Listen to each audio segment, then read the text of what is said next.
स्वागत है दोस्तों आप सभी का आपके अपने YouTube चैनल बिहारी मीडिया में एक बार फिर से हमारा धमाकेदार एंट्री आप सभी के लिए। हम लोग जो बातचीत चल रही है SSC CGL 2022 analysis and expected question की चल रही है। 2022 में एनालिसिस है थोड़ा बहुत और एक्सपेक्टेड क्वेश्चन, क्या क्वेश्चन आने की संभावना है या अभी तक कैसा पैटर्न फॉलो कर रहा है एसएससी। क्वेश्चन इंग्लिश की बात की जाए तो ज्यादा उलटफेर अभी तक नहीं हुई है, आगे संभावना भी नहीं है क्यों, मगर इसका मतलब ये नहीं कि हम तैयारी नहीं करेंगे। आप जो चीजों को देख रहे हैं उसको देखते रहिए, क्वेश्चन इसी प्रकार आने की संभावना है। चलिए, ए लार्ज बिल्डिंग लगता है वो सब्स्टिट्यूशन है। A large building with an extensive floor area typically for housing aircraft, जहां पर एयरक्राफ्ट को रखा जाता है उसके लिए क्या शब्द का प्रयोग होता है वो चीज पूछ रहा है। तो शेड का मतलब होता है जहां पर छोटा मोटा, जहां पर आप मवेशी के लिए छोटा सा घर बनाते हैं उसके लिए। एयरपोर्ट जहां पर पैसेंजर एयरपोर्ट आता और जाता है, मगर जहां रखा जाता है उसके लिए बोला जाता है हैंगर का प्रयोग किया जाता है। और बम का मतलब होता है कि कोई चीज दिखाने के लिए बोली जाने वाली वस्तु या चीज के बारे में, वही सेंस होता है। इसका सही आंसर हैंगर होगा, जहां पर एयरक्राफ्ट को रखा जाता है। एयरपोर्ट होगा नहीं, शेड होगा नहीं, बम होगा नहीं। The principal requested the teachers to monitor and take care of small children. देखिए, रिक्वेस्टेड के बाद टीचर में उसके बाद एपोस्ट्रोफी एस लगाया है, तो वो टीचर से रिक्वेस्ट कर रहा है, वहां पर एपोस्ट्रोफी एस के बाद कुछ आना चाहिए। जैसे मैंने राम का, श्याम का, कोई वस्तु कोई चीज होना चाहिए। टीचर का क्या, सिर्फ एपोस्ट्रोफी एस लगाकर छोड़ दिया, तो इसके बाद तो कुछ ना कुछ नाउन आना चाहिए, जो कि है नहीं। तो इसका डायरेक्ट जवाब होता है the principal requested the teacher, उसमें एपोस्ट्रोफी है, आपका गलत है। ये नाउन जो चैप्टर है उसमें से ये पूछा गया है। नाउन से भी क्वेश्चन बनते हैं, थोड़ा बहुत कॉन्सेप्ट क्लियर होना चाहिए, क्वेश्चन बनते हैं। कल सब्जेक्ट पर एग्रीमेंट ये सब कब आए थे। इन्वेड अपने आप में वर्ब होता है, इसका मतलब होता है आक्रमण करना, सरेंडर, अटैक, सीज और सर्जिकल। यहाँ पर इसका एंटो पूछ रहा है, क्या पूछ रहा है। एक स्टूडेंट ने कल जवाब दिया था कि सर हम गलत बता दिए, हो सकता है हमने सही बताया था, आपने थोड़ा सा हमने साइनो बताया, आपने एंटो समझ लिया, यहाँ मिसअंडरस्टैंडिंग हो गई थी। तो इसका सही आंसर होगा सरेंडर, क्योंकि अटैक, इन्वेड और असॉल्ट इसका भी मतलब और इसका भी मतलब, सीज का मतलब होता है जब्त करना। पुलिस के द्वारा कोई चीज जब्त की जाती है इलीगल तरीके से, तो उसको सीज कहते हैं। तो ये होगा नहीं, ये होगा नहीं, ये होगा नहीं, तो इसका और एंटोनिम्स पूछा है, तो surrender is the right answer of this question. चलिए, full of beans. Full of beans का मतलब होता है, ये एक प्रकार का इडियम्स होता है, इसका मतलब होता है फुल ऑफ एनर्जी, एनर्जी से भरा हुआ। इडियम्स को कभी भी रटने का प्रयास न करिए, इडियम्स को सिर्फ समझने का। उसके बीन का मतलब क्या होता है, जिसमें प्रोटीन भरा रहता है। आप जानते होंगे सोयाबीन खाते होंगे, या छोटा छोटा बीन्स का दाना होता है वो खाते होंगे, आपको पता है उसमें प्रोटीन होता है। क्या होता है, प्रोटीन। और प्रोटीन किसके लिए खाया जाता है, तो एनर्जी के लिए, तंदुरुस्ती के लिए। तो यही आता है फुल ऑफ बीन्स का मतलब हो गया फुल ऑफ एनर्जी। तो आप बीन के दाना से पकड़ सकते हैं कि बीन हम लोग खाते हैं प्रोटीन के लिए, और प्रोटीन हमें एनर्जी देता है। तो फुल ऑफ बीन्स, इसका यह तरीका होता है सही से पढ़ने और उसको समझने का। One who does not believe in the existence of God, जो भगवान के, देखिए हम दो बताते हैं, एथेइस्ट और थेइस्ट। थेइस्ट, THE का मतलब होता है गॉड। जहां कहीं भी द लगा हुआ रहे, वन सब्स्टिट्यूशन या वर्ड में समझने का प्रयास करिएगा, वो शब्द भगवान से रिलेट कर रहा है। देखिए, इसमें ए लगा हुआ है तो इसका न बढ़ा दीजिए, नास्तिक।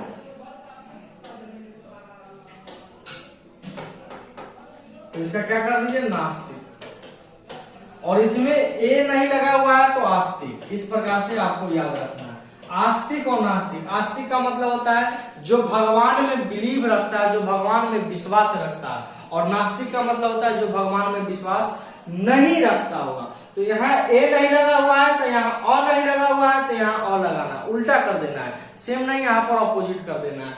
तो one who does not believe in the existence of God का मतलब है एथेइस्ट। इगोटिस्ट का मतलब होता है जो अपने आप में घमंड चूर रहता है, वो उसके लिए प्रयोग होता है।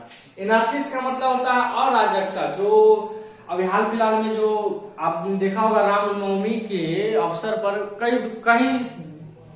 कहीं उपद्रव हुआ है और अहिंसा हुआ है, तो वही एनार्चिस्ट और अराजकता फैलाने का प्रयास किया गया है दोनों समुदाय के द्वारा। हालांकि ऐसा नहीं होना चाहिए, सबका अपना अपना श्रद्धा है, प्रेम है, भाव है। जिस तरह से एक धर्म है उसी तरीका से दूसरे धर्म, किसी भी धर्म को इसमें किसी को भी बोलने का हमारा संविधान ही उसको अलाउ करता है, तो ये नहीं होना चाहिए। वही होता है एनार्चिस्ट, जब आप सरकारी संपत्ति को तोड़ते हैं, फोड़ते हैं। और काइनिक का मतलब हो गया है जो सेल्फलेस होता है, जो सेल्फ में महसूस रहता है, मशहूर रहता है। डिलाइट, ग्ली, जॉय,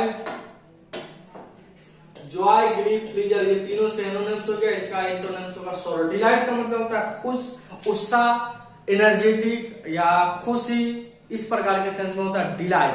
तो इसका एंटोनिम्स हो जाएगा मेरे भाई सॉरो, दुख, मातम। एडामेंट, एडामेंट का मतलब होता है अटल, जिसको आप चेंज नहीं कर सकते। अटल बिहारी वाजपेयी, नाम अटल काम अटल, जिसको आप चेंज नहीं कर सकते। तो अनश्योर होगा नहीं क्योंकि अनिश्चित हो गया। फ्लेक्सिबल, लचीलापन, हमको श्योर। स्टबबॉर्न, स्टबबॉर्न का मतलब होता है जिद्दी, यानी सिनोनिम्स पूछ रहा। एडामेंट का सिनोनिम्स हो गया स्टबबॉर्न, जिद्दी के सेंस में आप इसका प्रयोग करते हैं। The memorandum of understanding was signed by both parties, both countries। तो ये वॉइस का क्वेश्चन देखिए, was signed, was और प्लस वर्ब की तीसरा रूप, तो आप इसको सिर्फ भेटू में लगा दीजिए तो क्या बनेगा, by both countries है तो both countries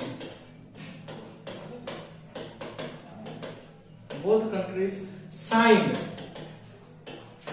और उसके बाद यहां से लेकर यहां तक क्वेश्चन का आंसर हो गया।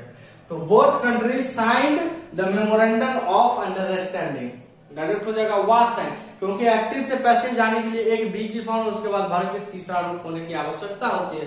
याद रखिएगा, एगो बात हमारा हमेशा याद रखिएगा, जब एक्टिव से पैसिव में जाने के लिए एगो बी का फॉर्म अपना मन से देते हैं, तो पैसिव से एक्टिव में आने के लिए एगो बी का फॉर्म अपना मन से घटाते भी हैं। इस बात को याद रखिएगा। एक्टिव से पैसिव जाए तो एगो बी का फॉर्म अपना मन से देना है, तो पैसिव से एक्टिव आए तो एगो बी का फॉर्म अपना मन से घटाना भी।